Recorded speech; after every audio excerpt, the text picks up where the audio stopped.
Hola, soy Iván Carrillo, bienvenido a Los Observadores, el espacio para compartir lo sorprendente que hay en el mundo. El próximo 19 de septiembre se cumplirán 30 años de una de las mayores catástrofes de la Ciudad de México. Los sismos de 1985 no solamente derrumbaron cientos de edificios y causaron miles de muertes, también transformaron para siempre a la sociedad civil mexicana. Hoy vamos a platicar con el arquitecto Iván Salcido, quien ha hecho una documentación exhaustiva de aquella catástrofe y hará un recuento de los acontecimientos. Esto es Los Observadores.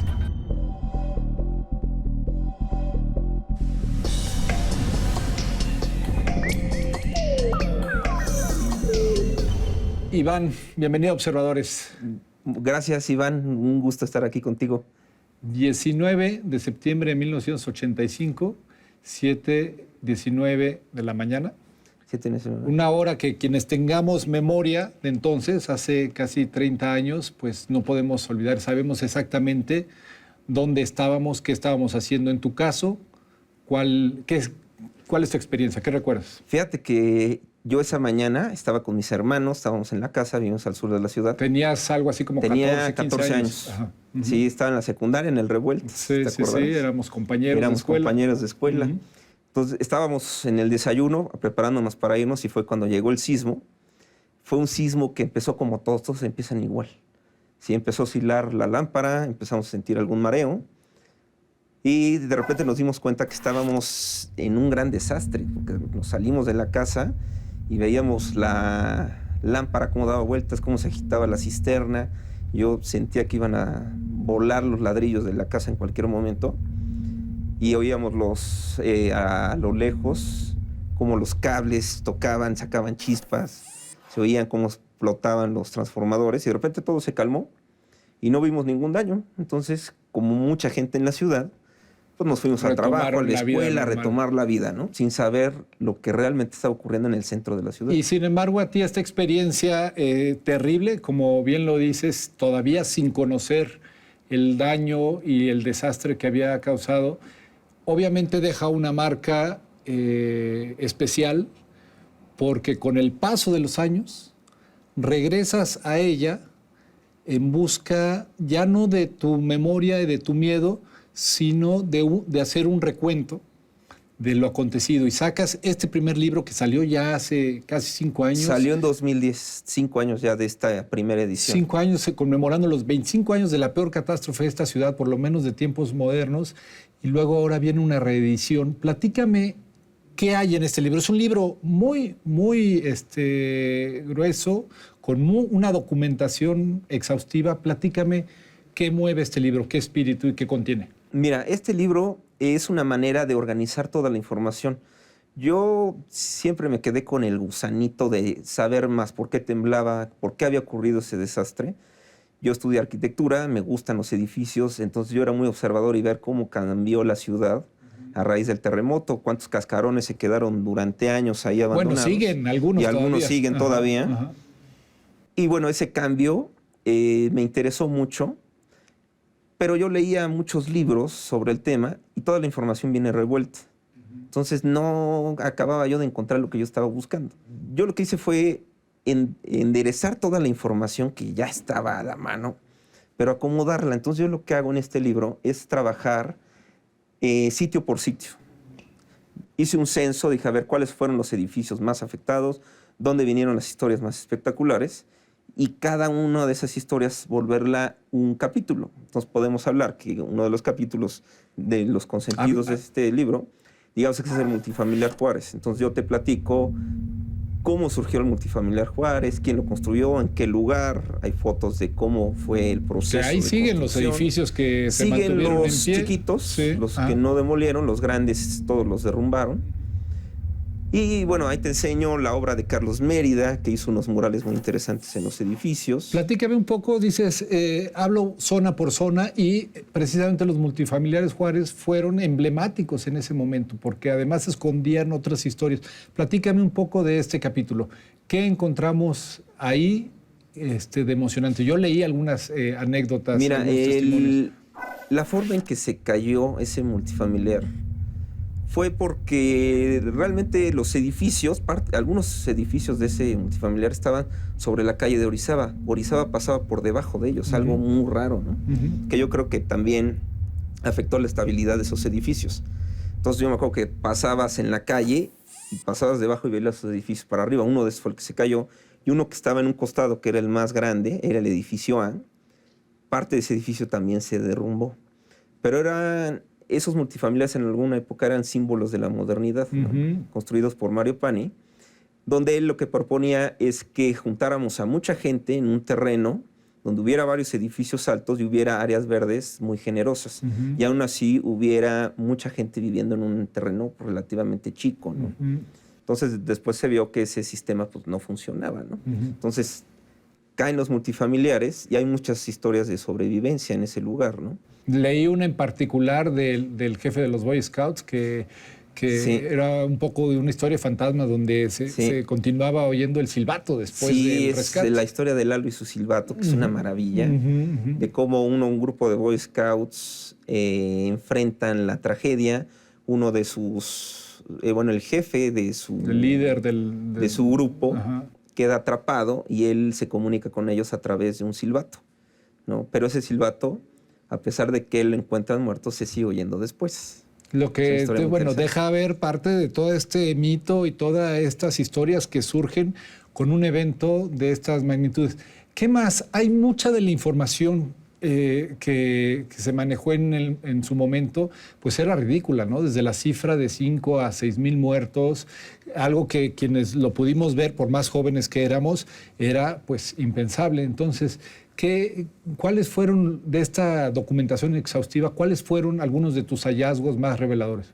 Mira, un hallazgo muy importante fue lo que me metió a este tema. Fue un video que surgió 4 días después del terremoto, donde encuentran a un matrimonio que está sepultado en el edificio Nuevo León. Imagínate, ellos vivían en la planta baja, ¿sí? en el primer piso, y terminan sobre la cisterna del edificio. Entonces los ubican con un equipo de sonar, un perro de rescate suizo, los ubica exactamente donde están, y entonces meten una cámara experimental para ver cómo está ese sitio, ¿no? Y los ves vivos debajo de los escombros. Ves a Óscar Flores, que es el esposo. En sus pies está Rebeca. Están atrapados. Y entonces imagínate ver esa escena cuando todavía en Tlalpan escuchas a lo lejos las ambulancias. Es un silencio sepulcral en la calle y estás viendo eso que está en vivo. Esa imagen no me la quito. No me la quito desde entonces. Y fue algo del interés de poder fue lo que te llevó a ahondar. ¿Qué pasó con estos dos personajes? Mira, ellos los rescatan. Ellos salen el lunes a mediodía. Lunes, me parece, que es 23. Esto fue un jueves. Fue un jueves, salen el lunes a mediodía. Sale primero Óscar con un brazo muy lastimado. Prácticamente se le destrozó en la caída del edificio. Sale gangrenado y todavía le tienen que amputar parte del brazo, pero sale perfecto. 45 minutos después sale su esposa Rebeca, que ya pues salió realmente sin ningún problema, pero con un shock muy fuerte, que incluso no pudo superar. Ella durante muchos años tuvo que tener terapia. Con el paso de los años entraste en contacto con ellos. Apenas este año 2015 logré encontrar a Óscar. O sea, casi 30 años casi después. Casi 30 años después. Nunca me imaginé que iba a estar platicando con él después de verlo en el video y de ver su cara llena de tierra y todo lastimado debajo de los escombros. Realmente es una escena que es de lo más espectacular que hay del terremoto. Te puedo decir que después del noticiero donde se ve el estudio que se está moviendo el plafón, que sabemos que se cae, esta escena yo creo que es lo más espectacular que hay. Como arquitecto, ¿qué encontraste en esta nueva ciudad? En esta ciudad que, como dices, cambió su rostro, mucho queda tirado. ¿Cuál es la visión que tienes? Mira, yo siento que ahorita tenemos una ciudad mucho más fuerte, ¿sí? En parte se ha aprendido la lección del 85, pero esto fue una serie de errores que surgieron desde el sismo del 57, cuando se formó un reglamento de construcciones con los valores del 57, y nunca se pensó que podría llegar un sismo de mayor magnitud. Realmente lo que pasó fue por la magnitud tan enorme de este terremoto, pero surgieron varios problemas a relucir. Podemos hablar de la subutilización de edificios que no fueron diseñados para que hubiera toneladas de tela y costureras trabajando en ellos, el caso o de las fueran bodegas sí, de azúcar de una dulcería que finalmente tiraran el edificio, o hubiera edificios que también tuvieran plantas muy delgadas, fueron edificios altos que ofrecían fuerza si el sismo llegara de un lado, pero si llegara de su lado débil, pues se verían totalmente rebasados. Estructuralmente es el caso del edificio Nuevo León, por eso se cayó ese edificio, ¿no? ¿Crees que como sociedad hemos aprendido la lección, ya olvidamos, las nuevas generaciones ven esto como un acontecimiento del pasado? ¿Cuál es tu opinión al respecto? Mira, yo he dado conferencias sobre este tema a nivel primaria y a nivel posgrado, y la verdad, el interés de los chavos es padrísimo, es increíble todo lo que quieren saber, pero es importante llevarles la información. Mucha gente ya está olvidando este tema, y eso no lo podemos permitir. Esto no es un libro histórico de un suceso que ya quedó en el pasado. Y que no es irrepetible. Y que no es irrepetible, que eso ya quedó, ¿no? Esto es un riesgo que vivimos todos los días y lo podemos enfrentar ahorita, ¿no?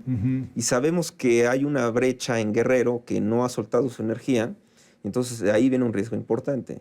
Entonces hay que estar encima de la gente, encima de los chavos y enseñarles el riesgo que hay, ¿no? Hay que entender también cuál es la mecánica de los sismos para poder perderles el miedo y también tomar en serio todas las medidas de prevención. Cuando ocurrió este sismo y su réplica al día siguiente, la gente se comentaba y se decía, se dice que en 30 años podrá venir uno igual.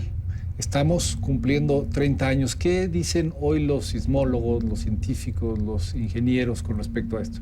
Pues mira, yo creo que ya los científicos saben cuál es la mecánica de los sismos, sabemos el por qué, pero no tenemos idea del cuándo. Puede ser en cualquier momento, pero ya está identificado el punto donde puede venir el sismo. Entonces, esa energía se va a liberar tarde que temprano. Además, hemos tenido sismos fuertes últimamente.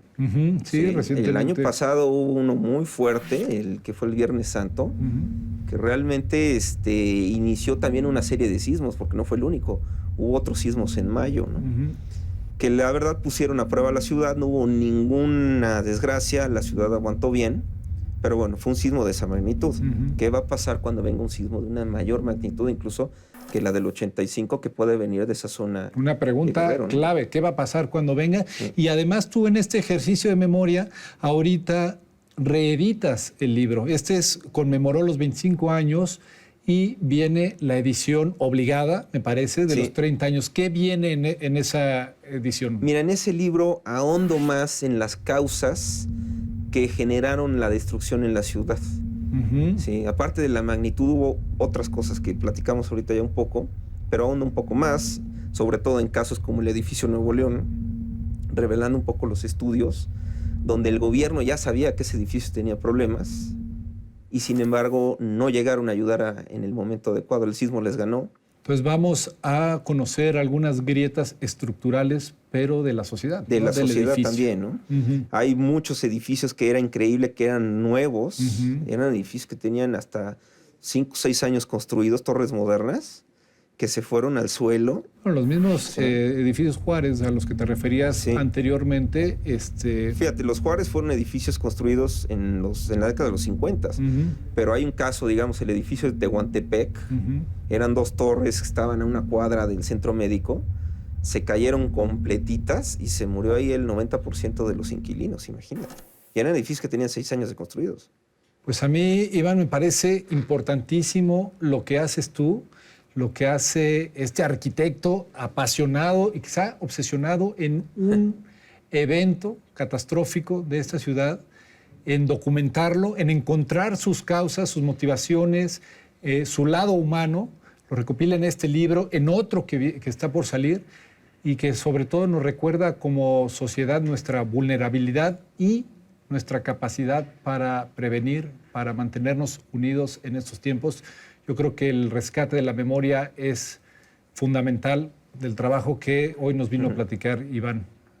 Tocayo, muchas gracias por... No, pues gracias por el espacio y ya verás el libro muy pronto. Lo estaremos esperando para hojearlo. 380 fotografías nuevas. Nuevas, imagínate, ya tiene casi 900 fotos. Pues imposible perderse ese documento, lo estaremos esperando. Claro que sí. Muchas gracias. Los observadores, el espacio para compartir lo sorprendente que hay en el mundo.